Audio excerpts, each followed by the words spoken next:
Hello and welcome to Lesson 3.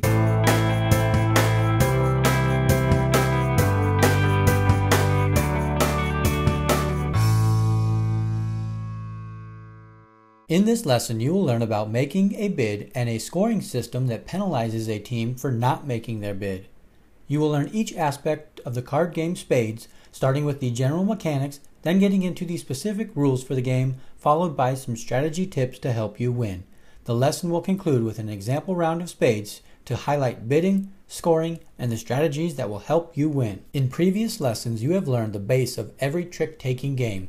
You know the formation of a trick, the following suit rule, and the power of the trump suit. The differences between one trick-taking game to the next starts with the scoring system, which determines the bidding strategy. A bid in cards can be thought of as a contract. You are rewarded for upholding your contract and you are penalized for breaking your contract. So far, you have had to avoid tricks in hearts and win tricks in whist. For spades, you will bid exactly how many tricks you think you will win. This means there will be times when you need to win tricks and other times where you will need to avoid tricks. Trick-taking games have a wide variety of scoring systems. One concept that many of the games share is the ability to go set. Going set is a penalty for players or teams that do not make their bid. In spades, going set means that a team loses points related to how much was bid. There are different variations to the game Spades. This video will cover how to play with 4 players divided into 2 teams. Teammates sit across from each other. Spades is played with a standard 52 card deck. Each player is dealt 13 cards, 1 card at a time. The cards are ranked with ace being the highest and 2 being the lowest. The spades are always the trump suit and will outrank all other cards. Each player will bid how many tricks he thinks he will win during the round. The player left of the dealer is first to bid. Player B will bid 5, player C will bid 1, player D will bid 1, player A will bid 4. A player will need to be designated the scorekeeper and record each player's bid. The game begins with the player left of the dealer playing the first card. Each player must follow the lead suit whenever possible. Player B leads the ace of hearts and each player follows suit by playing a heart. Player B wins the trick. The player that wins the trick leads the next trick. Player B leads the king of hearts this time. Player C does not have any more hearts and cannot follow suit. Player C is able to play any card he wants and plays the king of clubs.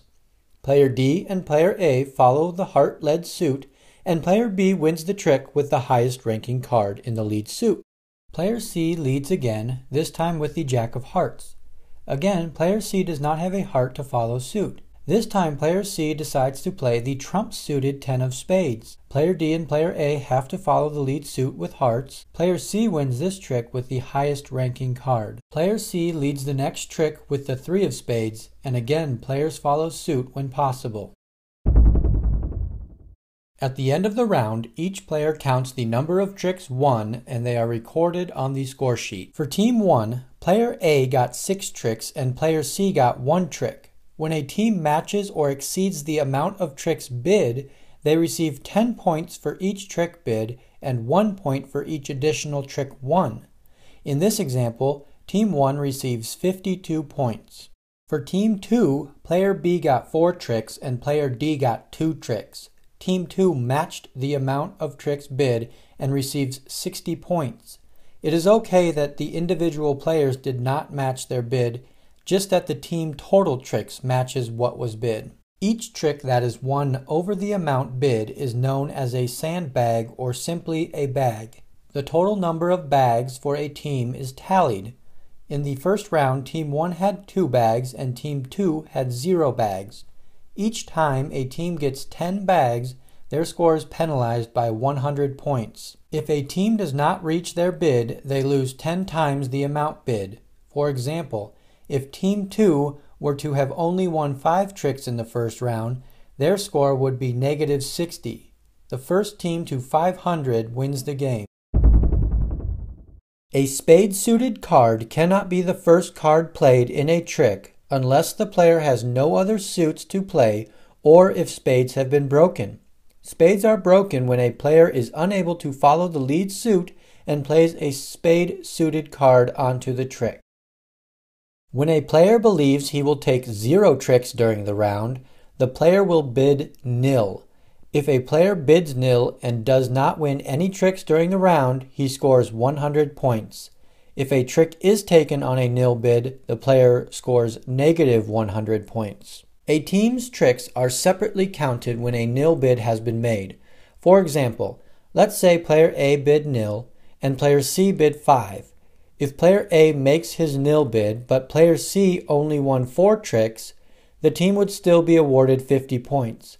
100 points for player A's nil bid and negative 50 points for player C's miss. Conversely, if player A takes a trick on a nil bid while player C wins 5 tricks as bid, Team 1 would receive negative 49 points with 1 bag, negative 100 points for the nil miss, 50 points for player C's correct bid, and 1 point for the additional trick won by player A. A player can choose to bid nil without looking at his cards. This is known as a blind nil bid.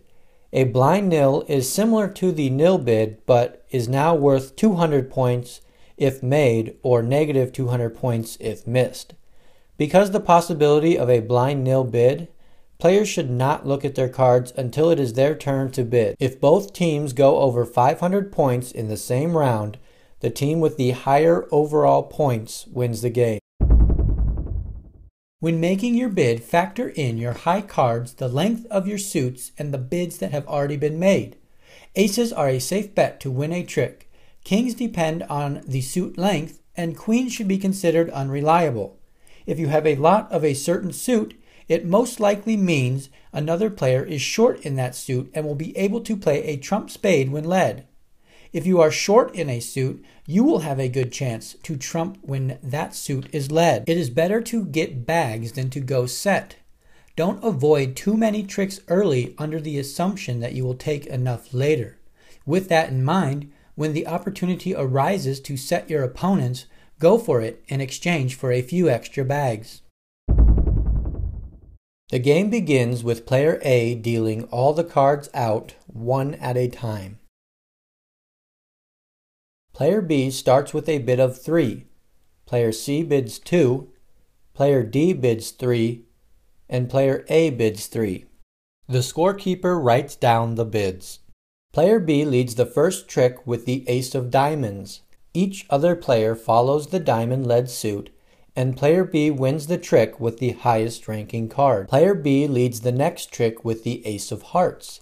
Each other player follows the heart-led suit, and player B wins the trick again with the highest ranking card. Player B leads again, this time with the king of hearts. Each player has to follow the suit again, and player B wins the trick with the highest ranking card. Player B leads the next trick with the 2 of diamonds. Each player is able to follow the diamond-led suit, and player D wins this trick with the highest ranking card. Player D leads the next trick with the 7 of diamonds. Player A does not have a diamond-suited card and plays the trump-suited jack of spades. Spades are now broken and can be used to lead a trick going forward. Player B and player C follow the lead suit, and player A wins the trick with the highest ranking card. The rest of the round goes as follows.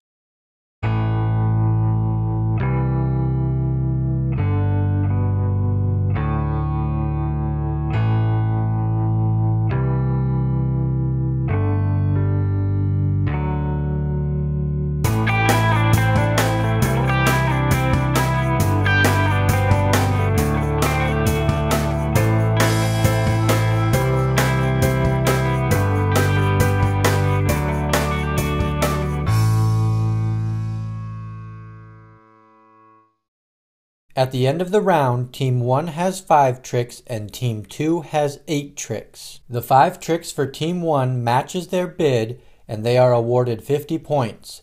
The 8 tricks for Team 2 is 2 over their bid. They are awarded 60 points for their bid and 2 additional points for the extra tricks won. Team 1 has no bags and Team 2 has 2 bags. This wraps up Lesson 3. I would encourage you to play a few games of spades to become familiar with the concepts of bidding and scoring a round. Lesson 4 will build on these concepts through the card game Pitch. Thanks for watching.